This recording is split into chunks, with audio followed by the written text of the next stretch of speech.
everyone, it's McKenna from Golden Rule Senior Placement Services coming to you today with Tuesday Talks. Our topic today is starting the new year off right with new beginnings for your senior loved one and for you to have a peace of mind. A lot of you have visited maybe your family members, your senior loved ones over the holiday season, and you took note to a lot of things that you ordinarily wouldn't have seen because of the distance of where you live, but more importantly, even if you live by them, not seeing them as frequently, but for a long period of time that you were with each other for the holiday, you kind of notice some things. I'm going to read off some of my notes of some things that I want you to take into consideration when you're going through this whole process with your senior loved ones. Caring for an aging parent, here are 5 ways to protect your own peace of mind. As a family caregiver, what are you doing to protect your own health and peace of mind? If you're looking after an older adult, there is an important question to ask yourself on a regular basis, especially when life starts to feel hectic or overwhelming.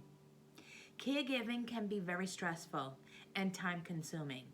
Though it's undoubtedly one of the greatest acts of love there is, it can also be a major drain on your time and resources. It's easy to feel exhausted, stretched thin, or preoccupied with your loved one's health and well-being. In fact, it's quite common for caregivers to worry so much that they eventually suffer from burnout. Studies have shown that caregivers commonly suffer from stress. A large majority of caregivers say that they don't get enough sleep or time to exercise, and many say that they put their own health on the back burner. As a caregiver, you deserve a chance to rest and recharge. Fortunately, there are many ways to protect your own happiness, health, peace of mind, while also making sure that your senior loved one are supported and cared for. Ready to prioritize your own peace of mind? Here are 5 important things for family caregivers to consider at the start of a new year. This whole article was written by a private duty care company, and I loved it, the way it was presented.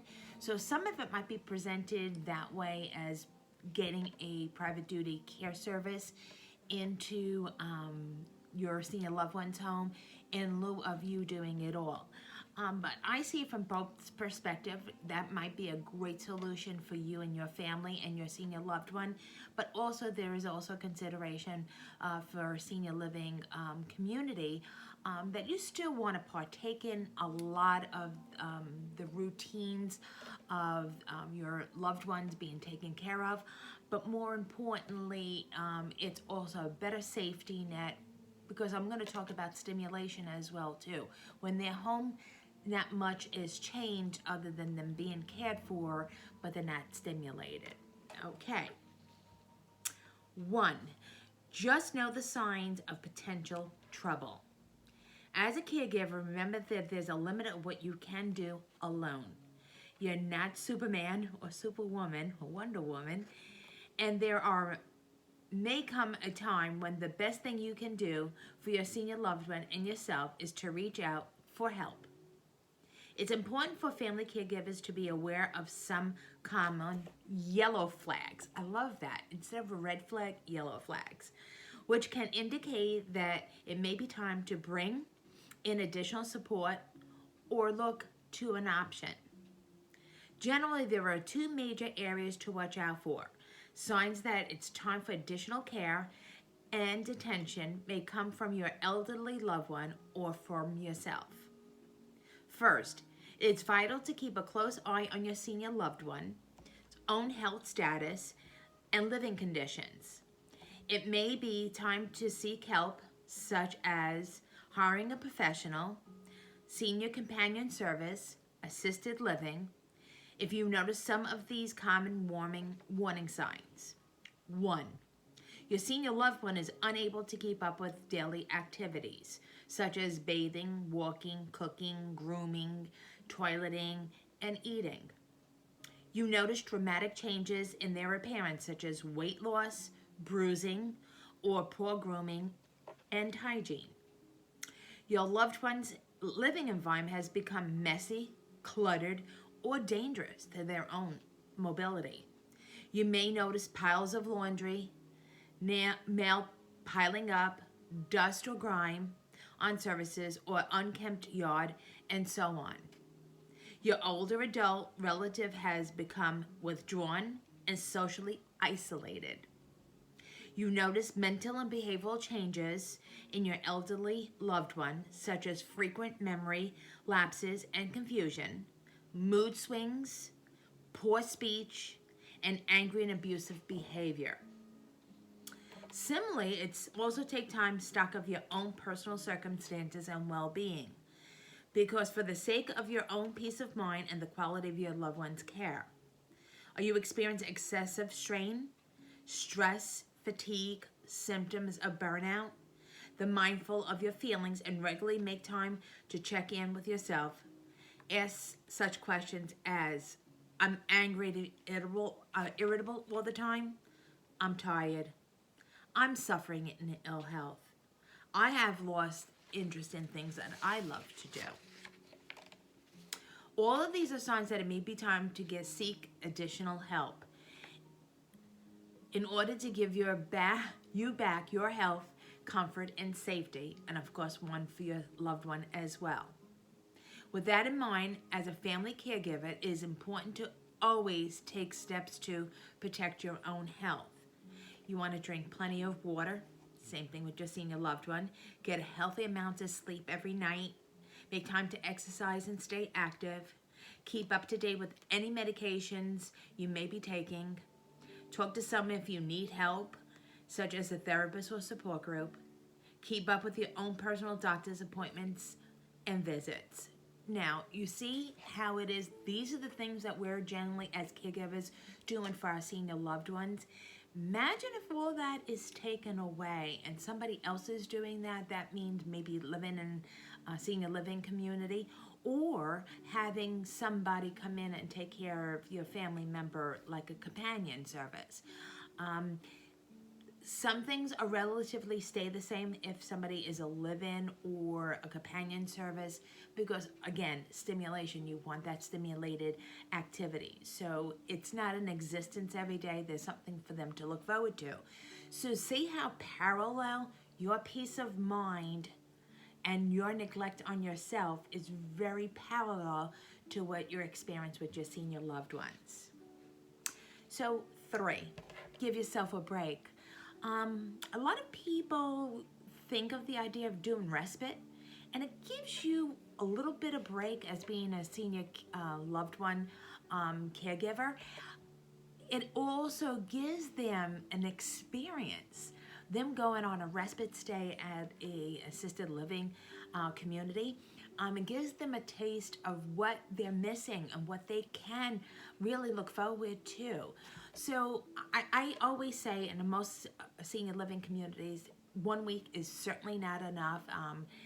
Unfortunately, they usually go in like 4 weeks increments for a stay. But it gives you a break, but it also gives them insight as to what could possibly be for the future. And it gives you time to maybe clear out the house, do a lot of things in the interim while they're being safely cared for. So think about respite care. So give yourself a break, and during that time of maybe that break, you could go on vacation or take time away or stay vacation just to get up on things, maybe visiting friends and family and having just good time without being distracted. Remember, it's not selfish to feel that way. Everybody needs to be energized. That's why there is siestas. That's why with work, in European countries, they do a siesta every day. But also, that's why there is vacations. It's a way of recharging our own spirit and our own energy. So, take that into consideration that you should look into maybe respite care as well, too. Make use of technology. A great idea of keeping in contact with your senior loved one is using technology. Some of them might not be able to use FaceTime or that of using a cell phone, but by all means, imagination, there is such other great tools to utilize, and that there's nanny pads, there's so many great things.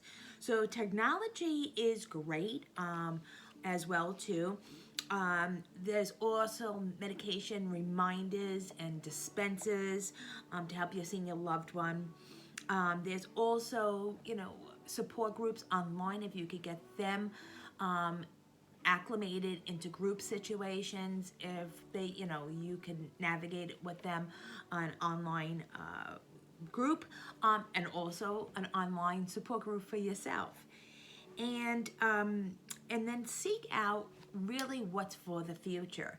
If we're just muddling through and just doing day by day and not really predicting what the real future is going to, be, as we've done with everything in our lives, as children growing up, we prepare ourselves for the next part of our education, going from grade school to middle school to high school, planning for college. After that, it's planning, meeting somebody, getting married, planning for the first home, planning for the first child.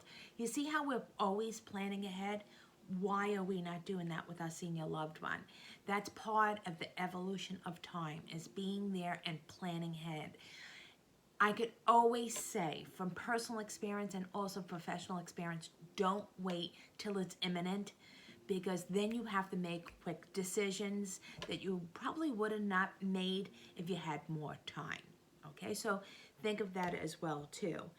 The fifth thing is ask for help. Not only ask for help in assisting them, but ask for help for you.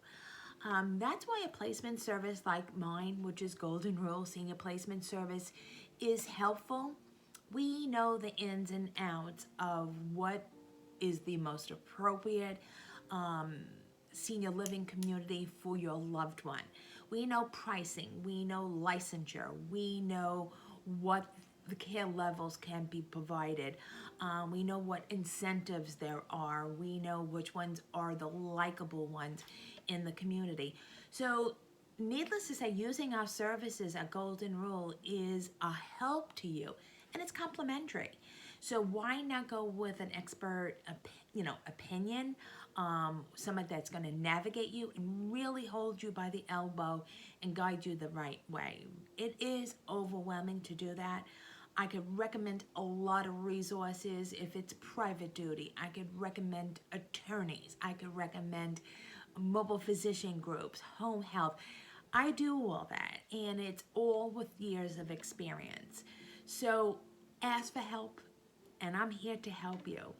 And it's for you to have a peace of mind knowing that your senior loved one is being cared for. But more importantly, when you do visit them, it's different. As I had a conversation with a gentleman today, he says it's going to be really enjoyable to visit my parents when they're in assisted living versus visiting them at home, because we're going to have a lot more conversation than the doldrum of what they're experiencing, because they're not socially active anymore. So going into senior living, when I go visit them, we're going to have a lot more to talk about. I thought that was very perceptive of him, of being a police officer of many years, that he'd always guided people. Now he's using my guidance to guide him for his parents. And he's really excited about the days to come with his both parents. So for no further ado, please always go to my website. It's www.goldenruleseniorplacement.com. There you'll find my bio, you'll find the demographics, you actually see some testimonials, various options, resources, these video talks, links to social media, and much more. And I have to say, I'm with you all the way.